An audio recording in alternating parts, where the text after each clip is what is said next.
Уважаеми зрители, през последните години българските гори са брутално използвани като средство в политическите борби. Какви интереси стоят зад посегателствата върху българската природа? По тази тема ще разговарям с природозащитник Александър Дунчев. Добър вечер. Здравейте. Четох тия дни едно разследване на Генка Шикерова, в което става дума как гори, които са всъщност обявени за ниви, за земеделски земи, за ниви, за ливади, всъщност върху тях са израснали едни гори, които в момента се изсичат с мотива, че трябва да се разчистят тези земеделски земи и всъщност тези дървета изобщо не се броят за горски фонд. Как става това? Това са площи на години. Това е разследване, което направихме с Генка даже заедно. Това са 10 Борисови градини на години изчезват наголо по тази схема. И даже те щеха да узаконят преди 2 години, ако не бяхме излезли да протестираме по медиите. Това е една идея да се почистват пасищата от трънки. Така. Само, че ние установихме, понеже като бях в агенцията по горите, когато последно бях тук при вас, тогава бяхте изпълнителен директор. Успях да внедра един фоторегистър с колегите, така че всеки камион, който излиза от гората, се вижда какво носи като материал. И този фоторегистър, докато бях в Народното събрание, отзад на банките, докато се приемаха законите, аз работех, не си почивах нито за секунда. И се оказа на този фоторегистър, че от всичките тия ниви, които уж се почистват от 5 трънки и 4 глогинки, по документ на общината, изисках всички документи по парламентарен ред, се оказа, че на камионите са ето такива понякога и трупи на 30, 40, 50, 60 годишни дървета, включително на Чипровци намерихме и една вековна гора във водайната зона, отсечена по същата процедура, 140 годишни буки, ето такива, уж като почистване на земеделска земя. Всичкото е една поредната схема в тази държава. А всъщност общинската власт разрешава точно тези така. Това е схема на кметовете, не на горските стопанства, където знаете, че също ги хванахме. Да, защото това се води земеделска земя. Това си е схема на кметовете и разкрихме го всичко това. Тези земи общински ли са всъщност, в които се извършва тази сеч? Не само общински. Тази на Чипровци, примерно общинска вековна гора върху пасище. Има много частни гори. И едно време това трябваше да спре, когато тези гори трябва да се прекатегоризират в горски територии. Така. Само, че хората, лесовъдите, които се опитаха да го направят, бяха уволнени малко преди да поема с агенцията по горите и човека, който ги уволни, сега е заместник министър. Виждате как се случват нещата. Тоест това продължава в момента. Всичко си продължава. За малко миналата година, т.е. пролета, когато разкрихме с Генка тази схема, ние водиме това разследване от 2 години, между другото, разкрихме схемата. Идваха шефове на полиция, включително да им обяснявам каква е схемата. Спря за момент и в момента, в който Народното събрание приключи, аз излезах от политиката и всичко си почна наново. И тази схема, и схемите в горите, всичко си се върне. Тък му вкарахме някакъв ред за по 1 година, всичко се върна наобратно. В момента се кът по 100-200 хиляди, по 1 милион, мисля, че беше кубика на година, 500 хиляди кубика, по 1 милион кубика, всяка година се изсича по този начин, което е страшно много. А тази дървесина къде отива и върху нея плащат ли се някакви такси? Значи там схемата е, че се води, включително на Самоков отидахме с Генка и се оказа, че почистване уж на пасище с договор на общината възложил на една фирма, като в договора пише само почистване. Всичко си е за сметка на фирмата. Само, че каква е схемата? Фирмата първо не е случайна, а е вързана с кмета, който вече не е кмет. И всъщност схемата е, че той няма против безплатно да почисти пасището на общината, защото всъщност добиваше ето такива борове по 40-50 см, където кубика е 200-300 лева. Един бор е между 1-2 кубика, което означава, че по 400 лева си отиваха в джобчето на фирмичката и общината и даже не разбираше за тия пари. Ето, само схеми, само кражби. Това всичкото почнахме да го спираме. Тази държава може да се оправи точно за 10 дена. 10 дена. Стига да има воля. Стига да има воля. Но няма. Очевидно няма, напротив. Бях решил да не се занимавам с политика. Вие знаете, даже тук отказвах да идвам при вас. Всичко е политика, господин Дунчев. Това няма проблема. Как. Бях решил да не се занимавам, да не преча. Нека да влезем в Шенген, нека да влезем в еврозоната, нека да помогнем на Украйна. Никой не е против. И тогава ще се занимава. Обаче, под предлог, че ще влизаме в еврозоната и в Шенген, си вкараха старите хора от старата власт, от времето на Борисов, във властта, особено в горите, в околната среда, и започнаха да връщат старите схеми. Започнаха да спират електронните търгове, които доведаха до 100 милиона миналата година печалба в повече на държавните предприятия. Почнаха пак тези сечи в земеделски гори, за които разказвате. Започнахме да връщаме стари кадри, които са компрометирани. Опитахме се да окажем натиск върху от Софийски университет учени, за да си траят за причините от сечите в наводнението на Царево. Това е много голяма тема, между другото. Опитахме се да ви кажа. Не е виновна сечта, това просто си е природно бедствие. Това беше официално изявлението на властта. Странджа е същата гора, като в цяла България. Няколко проверки правих там и като шеф на агенцията по горите, после като депутат съм ходил, между другото. Едно и също като в цяла България, където има такива скрити политически интереси в гората. Изсича се наголо, за да мине камиона, правят се едни просеки, те са много често така директно надолу по терена, за да може като падне дъжд, всичко да се излее в реката, да се засили и да отиде в селото. Това сме го виждали в Странджа, пускахме сигнали, описвахме ги нещата и се покри всичко. Последно направихме едно най-мащабното разследване в България, правено за незаконни сечи, неформално, не от държавата, от граждани, с помощта на един кръвар от Копривщица, кмета на Бели Искър, бизнесмена Желю Ганчев в Своге. Направихме заедно едно разследване, най-мащабното разследване на незаконната сеч в Софийска област. Ихтиман, Самоков, Своге, Копривщица. Разкрихме незаконни сечи, 1/3 от Борисовата градина, изсечена за 1 година.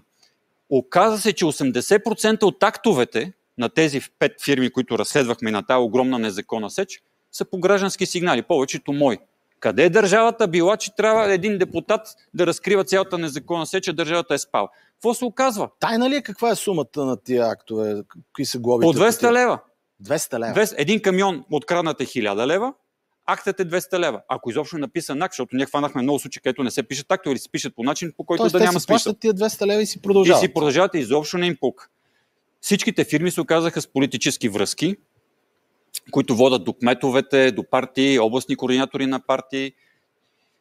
Тези партии си имат връх. Част от лидерите на тези партии, които оказваха чадър върху дърводобивния бизнес на тези фирми, са в сглобката. И какво правим? Нищо не правим.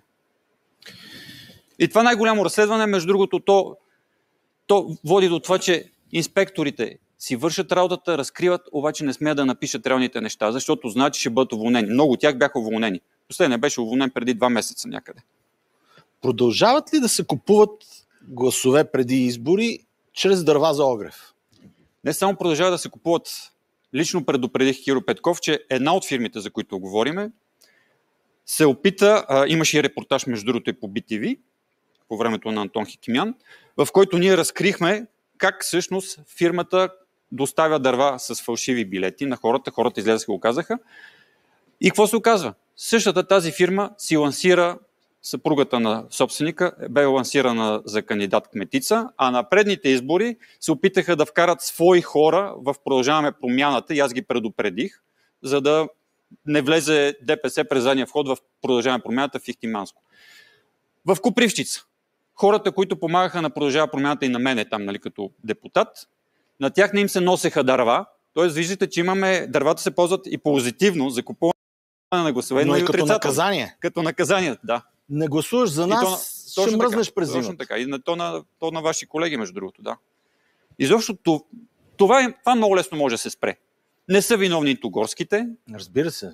Не са виновни нито фирмите, които всъщност повечето фирми в България, даже които са в незаконния бизнес, те пак докарват някаква стойност, някаква добавена стойност за тази държава. Произвеждат нещо. Даже незаконна дървесина, ние пак се грееме с нея, пак с този мебел, даже да от незаконна дървесина, ние си го ползваме. Проблемът е друг. Проблемът, че в гората, и в природата, и в държавата, и в образованието, всичко това води до унищожение на държавността. И не са виновни нито горските, нито техните директори, нито фирмите. Постепенно нашето разследване, сега пуснахме тези дни разследване с биволите, то показва, че за всичко това вината се носи от върха, който са политическите лидери в случая на сглобката, защото те носят отговорност за всичко, което се случва последната година.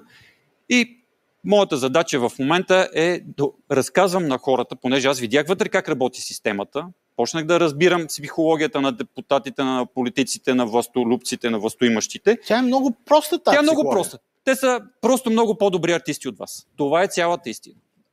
Иначе те са водени от много простички мотиви. Много простички мотиви. Да обслужат някой, за да са на власт, да са зависими от някой, за да са там. Има, разбира се, и изключения. Дума да не става. За щастие, аз работех и с читави хора. Но болшинството, с чиста ръка на сърцето си казвам, болшинството са властолюбци, които просто са готови да се продадат и оттам идват всичките проблеми на цялата държава. Добре, вие имахте една много хубава идея за граждански контрол върху горите. Той граждански контрол, между другото, може да бъде упражняван върху всичко, във всички области.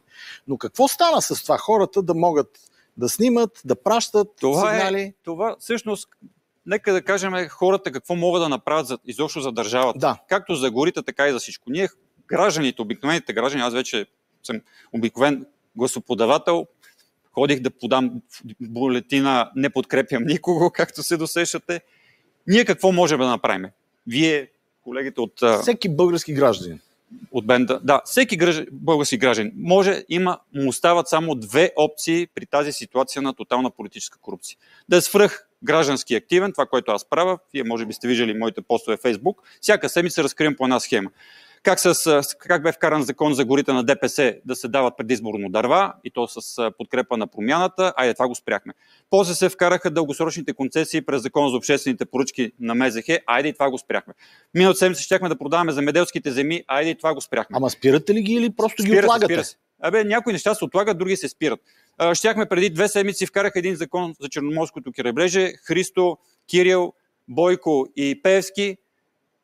Последния параграф, никой не знае за какво става дума. Аз понеже се занимавам с заменките, там сега се води едно дело в Европейския съд, също заменките на гори, и работиме по този въпрос. И покрай тази си работа аз разбрах какво е скрито за този параграф 9 на Закона за Черноморското крайбрежие. Искаха да върнат застрояването на Черноморието преди Дюнигейт. Това е нашия успех 2012 година, където спряхме това черноморско застрояване. И сега някой с параграф 9 на Закона за Черноморското крайбрежие, дето трябва уж да го пазиме, връща застрояването. Айде разкрихме го, и това падна. И също в момента гражданите може да са граждански активни, да дебнат за злоупотреби, да алармират медиите, да се борят. В горите направихме и все още работят тези страхотни механизми за граждански контрол. Имаме уеб карти, където всяка гора всеки може да види къде е. Имаме система за подаване на сигнали, което ви казах, че свърши огромната работа по разследването ни в София област, където 80% от актовете са по тия сигнали в тази система. Камионите все още са със снимки. Новата власт махна една от най-силните продукти на прозрачност. Това беше регистър на всички кадри в Агенцията по горите, 1000 служителя, с лицето им, с биографията им, с трудови им стаж, какво са направили за тази агенция за българските гори. Това го скриха, за да не може да се види кой ходи в гората, чии интереси защитава. И всички други обаче инструменти си още ги има. Някои от тях даже не са официални, не са на държавата и затова не могат да ги махнат. Фоторегистъра го имаме и не публичен, с платформата имаме и така недържавна, не могат да ги махнат. Някои неща сме ги направили да не могат да ги унищожат. Гражданския контрол ни е това право. Втората опция за реализация на някакво развитие на тази държава, при тази ширеща се политическа корупция, са изборите. Само, че аз се принудих, дето супер много вярвах на политиците, на колегите си, все още вярвам на някои от тях, аз се принудих да гласувам за не подкрепям никого. Това е пълен абсурд. Такава е системата, че да избутва напред хора, които точно такава е системата. Вътре... Обаче тази система, трябва да ви кажа, всички казват, законите са виновни. Полицайите са виновни, горските са виновни. Няма такова нещо. Аз го видях. Даже не си правих труда да вкарвам нови закони, защото аз видях, че законите са си перфектни. Даже от времето на ГЕРБ. Просто не се прилагат изобщо. Както за Дебора, така и за полицията, така и за горите. Те просто не се прилагат. Не се прилагат на ниво инспектори и полицаи, не се прилагат в съда. В съда узакониха почти всички заменки на гори с абсолютно фалшиви оценки, заради което Европейската комисия сега ще ни съди, което е доказателство, че съда не работи като хората. И единствено, къде е нашия полезен ход? Какво правим ние? Ние не може само рекийка да пием и да гледаме шоуто на Слави. Нещо трябва да се случва в тази държава. Това, което може да се случва и това, което аз правя, е да свалям маските, помагат ми журналисти, помагат ми много лесовъди, горски, обществеността, да сваляме маските на фалшивите политици. Един по един съм започнал. От заместник министъра, ако трябва депутати, маска по маска сваляме, за да могат хората на следващите избори да се ориентират кой малко от малко става и кой ги лъже. Защото аз Народното събрание го видях. Вие просто нямате представа. Говорят перфектно. Тук вашите актьори изобщо не могат да се справят толкова добре. Говорят перфектно, лъжат перфектно и ти, ако не си вътре в нещата, им вярваш.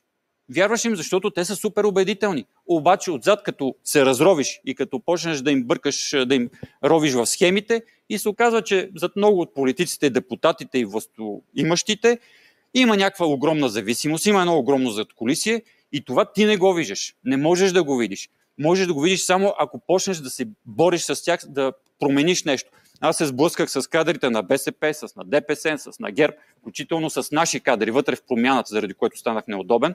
Почнах да разкривам тия зависимости, за да може да отървем от тия хора и да останат само почтени политически лица. И ако имаме в тази държава, ако изчистиме политиката, този пазар на политици, където ние ходим и си пазаруваме по време на избори, ако ги изчистиме от лъскавите... Дали ние пазаруваме обаче или те нас пазаруват? Точно обратното, но ние трябва да обърнем играта. Трябва да обърнем играта. Пазаруваме. Да. Единственият начин да пазаруваме качествени политици е да разкараме и да разбереме кои са лъжците. Някои от журналистите го правят, свалят маски, но далеч не е достатъчно, за да сме в тази ситуация. И аз това съм си поставил. Вече знам как работи системата, познавам ги повечето. Един по един ще им сваляме маските, за да могат хората да се ориентират на следващите избори. Има ли вече написан план за управление на парк Странджа, който 20 Нищо няма, години всичко го няма? е спряло. В горите всичко е спряло. Всичко. Даже се връщаме, нали ви казах колко неща тръгнаха да ги вкарват, за да се връщаме назад. Всичко е спряло. И честно казано, аз всеки ден съм пред дилемата дали да си трая и да не закачам сегашната власт, белким влеземе в Шенген и в еврозоната и да помогнем на Украйна, образно казано. Ама добре, това трябва ли да става с цената на... Точно това е дилемата. Да жертваме всичко, да жертваме природата, да жертваме всичко, защото айде сега Шенген. 8-9 месеца мълчах и си викам, по-важна е Европа. Ние стабилизираме ли се макроекономически, ще дойдат инвестиции, ще се върнат българите от чужбина. Половината ми роднини са в чужбина. Братовчедите ми, брат ми, всичките са в чужбина.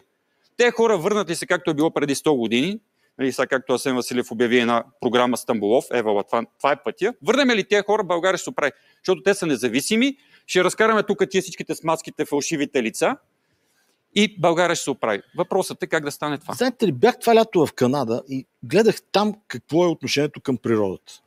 Първо, че всичко са едни огромни паркове, големи, може би по-големи от територията на България. И как това нещо се опазва, ама просто на никой не му хрумва дори, че може да отиде да отсече дърво незаконно или да убие някое животно. Въобще го няма в мисленето на хората това, но и вероятно има някакъв ред, който е установен, създаден през годините, който работи. И си как толкова ли е трудно? Ще ви кажа откъде идва проблема. Защото аз го видях като работя в агенцията по горите. Като ходех и преди това в Югозападното горско предприятие, съм обикалял горите. Виждал съм и хората, които секат, виждал съм хората, които ги контролират, виждал съм хората и обществото. Българинът милее за българската гора много повече от канадец. Канадец няма кой знае какво отношение. Единствената разлика те да се грижат за горите много повече е това, че имат политически лидери, които считат, че опазването горите това е приоритетна политика. Единственият проблем е, това е при нас. Значи имаме лесовъди, които умират за българската гора. Вие знаете колко разкази на Николай Хайтов има по този въпрос. Как лесовъди просто са рискували всичко, живота, семейството си за защита на българската гора. Това го имаме и сега. Познавам такива хора. Те страдат в момента заради това, че сглобката връща мафията на власт в горите и премахва читавите хора, както беше по времето на БСП преди една година. Имаме страхотни доброволци, които залесяват. Групата на Никола Рахнев от 230 хиляди човека цял ден залесяват, някъде обикалят, милеят за гората, правят всичко възможно. Имаме и страхотни горски инспектори, които са ходили с мене в гората. Аз съм ги виждал как излизат да се борят срещу разни разбойници. Имам един даже колега с голи ръце срещу две мутри, по най-брутален начин ги хвана и ги закопча. Тоест имаме такива хора, просто не трябва да им се пречи. Точно така, нищо друго, не трябва да им се пречи. Обаче в момента е точно това, че се пречи. Всеки, който иска да направи нещо, бива смазван, уволнен или разкаран. Докато бяхте в парламента, опитахте ли се да обясните на политическите лидери каузата си, това, че е важна българската природа? Знаеха много добре. Имаше депутати, които ми помагаха от всички партии, между другото. Предполагам, да. В момента даже работя с опозиционни партии, ми помагат, защото навсякъде има хора, които милеят не само за природата, и за държавата, и за хората. След като го разбират, защо правят точно обратно? Защото са малцинство тези, които разбират и които милеят за държавата, хората и природата. Малцинство са в Народното събрание. Повечето са там, с риск да обида и някои колеги, повечето са там заради службичката, заради заплатката, заради това шанса да са на по-добро място, отколкото на измислената си работа преди това. Има и меракли. Обаче болшинството, честно да ви кажа, болшинството са си службогонци. Така. И всъщност някои от тези хора ми помагаха, подкрепяхме. Вие ще видите, че много от парламентарните въпроси, които сме задавали, те са от 6, 7, 8, 9, 10 човека от всички партии. От ГЕРБ, от Възраждане, от ИТН. Правили сме всичко възможно, няколко човека да почнем да променяме. Въпросът е, че визията на политическите лидери, на всичките, без изключение, няма наши и ваши, там и беше проблема. Визията беше, и вие го виждате сега, дайте да сложиме наши хора навсякъде, за да държиме властта. Тоест властта е самоцел. На всяка цена. А истинската власт, идеалната власт е хората да ти я дадат, защото ти се грижи за тях. България, понеже това е строшено, защото има много лесни начини за купуване на власт, никой не се бори за властта, която хората ще му дадат, за да обслужва хората. Обратното. Всеки се бори да излъже хората, да я вземе властта и да я държи и да я котка до последно, защото знае, че това е неговия шанс. И този модел, аз опитах се да го пробия. В Закона за горите се опитахме да включиме клаузи, да се защитават и да има тотална прозрачност при избора на кадри в горската система. Никаква подкрепа. Тотална прозрачност да има. После вкарахме да се гони в гората. Не да гониме да пишем акт на секача или на лесовъда, директно акт и да отнемаме лиценза на фирмата. Шефа на горското предприятие, на заместник министъра, на тех да пишеме, тех да ги наказваме. Те са отговорните. Никаква подкрепа. Тоест цялата политическа система се е концентрирала да излъжеме хората, че като влеземе в Шенген и еврозоната ще се оправят нещата. Вероятно, може би ще се оправят. Обаче надолу да оправим системата, вие виждате. В момента се казва, трябва да има политически лица по всички ръководни длъжности в държавата. Това е пълен абсурд. Политическите лица, местото им е в министерствата на министерския пост. Надолу трябва да са най-добрите експерти, които, както тук са избрани най-добрите музиканти в България, така аз тръгнах да се връщам най-качествените лесовъди в Агенцията по горите, които бяха уволнени малко преди това. Така, вие може да създадете държавна система от най-добрите експерти, които да правят тази държава за 10 дена, за един месец. Просто това беше блокирано и спряно.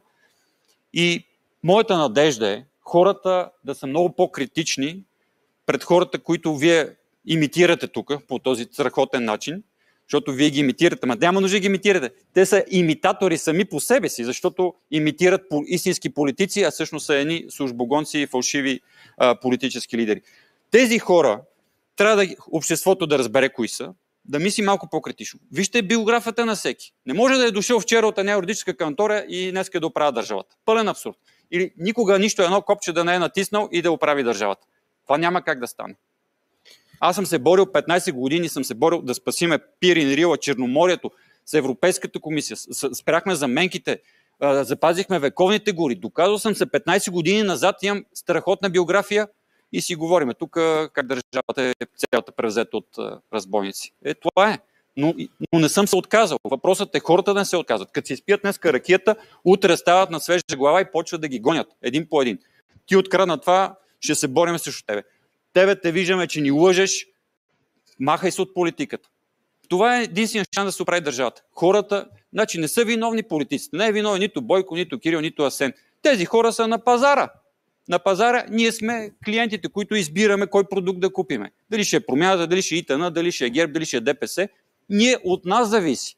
Само, че ние не познаваме продуктите. Ние се хващаме по лъскавата опаковка, както днеска и Велислав каза сутринта по BTV. Политиката е станала лъскави опаковки. Само опаковки. Аз опитах нещо реално да правим в горите с много колеги от обществеността, от природните организации, горски, с някои от депутатите. Никой не му пука за същността. Всичко трябваше да се опакова в опаковка и да е сделчица. Значи, това е най-впечатляващото в Народното събрание. Всичко е сделчица. Как да стане? Знам, че вие няма да се откажете и вашите битки ще продължат, защото ви познавам. Както вие не сте се отказали, ето, извън телевизия, извън такова. Такива хора ни трябва. В България имаме ли половин милион, 2 милиона такива хора, както сте се събрали вие, и аз познавам такива хора и ще се оправим. Просто трябваше ни време да осъзнаем къде е проблема. Не са обикновените хора, не са полицаите, не са горските, не са лекарите, не са директорите на болницата. Всичко тръгва отгоре. Министрите, депутатите, кметовете, оттам тръгват всичките ни проблеми. Там трябва да сме свръхкритични. Докато си седиме вкъщи на избори и гласуват за нас ромите или тези, които са платените, нищо няма да се оправи, само ще емигрираме.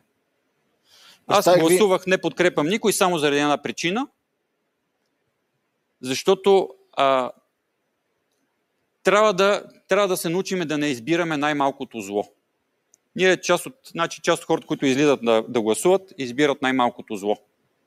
Ако тези, които ходят на избори, всичките гласуват не подкрепям никой, това ще разкара всичките фалшиви политици и ще освободи теренът за по-почтени, по-истински, с истински лица, истински биографии, с истински принос за държавата, постигнат през годините. Иначе само избираме малкото зло и се сме си зле. Като избираш по-малкото зло и се си зле. Как да се промени? Представих ви един достоен за уважение българин Александър Дунчев.